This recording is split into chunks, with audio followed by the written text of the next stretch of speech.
आज के पाकिस्तान और उत्तर पश्चिमी भारत के इलाकों से, जहां लगभग 3300 ईसा पूर्व में एक क्रांति जन्म ले रही थी। जब दुनिया के बाकी हिस्सों में इंसान कबीलों में रह रहे थे और शिकार पर निर्भर थे, सिंधु नदी और सरस्वती नदी के उपजाऊ मैदानों में हमारे पूर्वज दुनिया का पहला नियोजित शहरीकरण यानी अर्बन सिविलाइजेशन खड़ी कर रहे थे।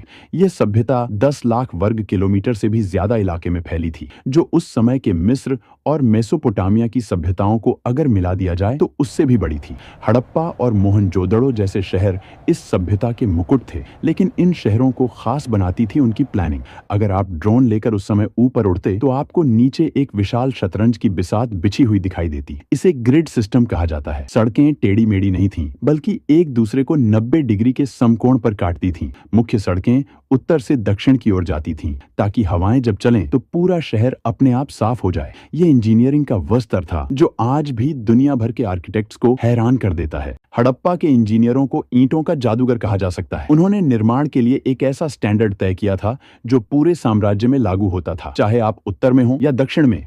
हर जगह ईंटों का अनुपात बिल्कुल एक जैसा था। यह समानता इस बात का सबसे बड़ा सबूत है कि 5000 साल पहले भी एक मजबूत केंद्रीय प्रशासन था जो इन मानकों को सख्ती से लागू करता था। घरों की बनावट भी कमाल की थी। मुख्य सड़क पर होने वाले शोर और धूल से बचने के लिए घरों के दरवाजे मुख्य सड़क की बजाय पीछे की गलियों में खुलते थे। लगभग हर घर में एक आंगन था, रसोई थी और सबसे चौंकाने वाली बात, एक निजी स्नानागार और टॉयलेट था। दीवारें इतनी मोटी बनाई जाती थीं कि गर्मियों में भी घर के अंदर ठंडक बनी रहे। यह वास्तुकला की वो समझ थी जो बताती है कि वे आराम और विज्ञान दोनों को महत्व देते थे। मोहनजोदड़ो के खंडहरों के बीचों बीच एक संरचना ऐसी है जो आज भी हमें विस्मित करती है, द ग्रेट बाथ या विशाल स्नानागार। यह लगभग 39 फीट लंबा और 23 फीट चौड़ा है। फीट चौड़ा एक जलकुंड था। इसकी इंजीनियरिंग बेमिसाल है। पानी रिसकर बाहर न जाए, इसके लिए ईंटों को जमाने में जिप्सम के गारे का इस्तेमाल किया गया और उसके ऊपर बिटुमेन यानी प्राकृतिक तारकोल की एक मोटी परत चढ़ाई गई। यह दुनिया का सबसे पुराना वाटरप्रूफिंग का उदाहरण है। इतिहासकार मानते हैं कि यह सामाजिक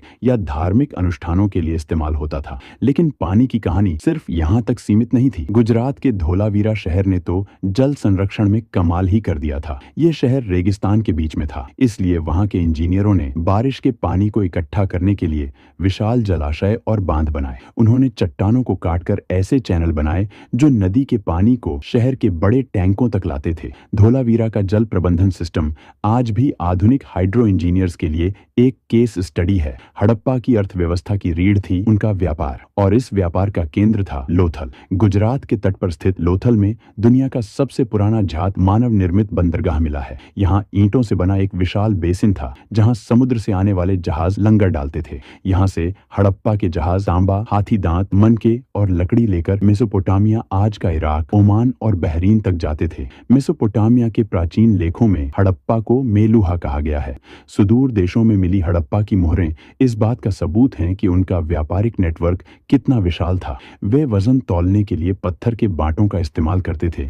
लेकिन इस सभ्यता का सबसे बड़ा रहस्य आज भी हमें चुनौती दे रहा है, उनकी लिपि। हड़प्पा के लोगों ने हजारों मोहरों पर, बर्तनों पर और तांबे की प्लेटों पर कुछ लिखा है। लगभग 400 से ज्यादा अलग अलग अक्षर मिले हैं। धोलावीरा में एक बड़ा साइन बोर्ड मिला है जिस पर 10 बड़े अक्षर लिखे हैं। शायद यह दुनिया का पहला बिलबोर्ड था, लेकिन 100 साल की कोशिशों के बाद भी हम इसे पढ़ नहीं पाए हैं। हम नहीं जानते कि वे कौन सी भाषा बोलते थे। जिस दिन यह लिपि डिकोड हो जाएगी, उस दिन इतिहास दोबारा लिखा जाएगा। धर्म की बात करें तो वे प्रकृति पूजक थे। सबसे दिलचस्प है पशुपति सील, जिसमें एक व्यक्ति योग मुद्रा में बैठा है और जानवरों से घिरा है। कई विद्वान इसे भगवान शिव का प्रारंभिक रूप मानते हैं। स्वास्तिक का चिन्ह, पीपल की पूजा और मांग में सिंदूर, ये सब हमें विरासत में वहीं से मिले हैं। इतनी महान, इतनी विकसित सभ्यता जो लगभग 1000 सालों तक शान से खड़ी रही, आखिर उसका अंत कैसे हुआ? 1900 ईसा पूर्व के आसपास शहरों में गिरावट आने लगी, नालियां जाम होने लगीं और व्यापार ठप पड़ गया। पहले माना जाता था कि आर्यों ने हमला किया, लेकिन अब विज्ञान ने इसे नकार दिया है। असली कातिल था जलवायु परिवर्तन। सैटेलाइट इमेजरी बताती है कि उस समय सरस्वती नदी, जिसके किनारे सैकड़ों बस्तियां थीं, वह सूखने लगी क्योंकि टेक्टोनिक टेक्टोनिक हलचल ने उसके पानी को यमुना की तरफ मोड़ दिया। दूसरी तरफ सिंधु नदी ने अपना रास्ता बदल लिया, जिससे भयंकर बाढ़ आई। मानसून कमजोर पड़ गया और सूखा पड़ने लगा।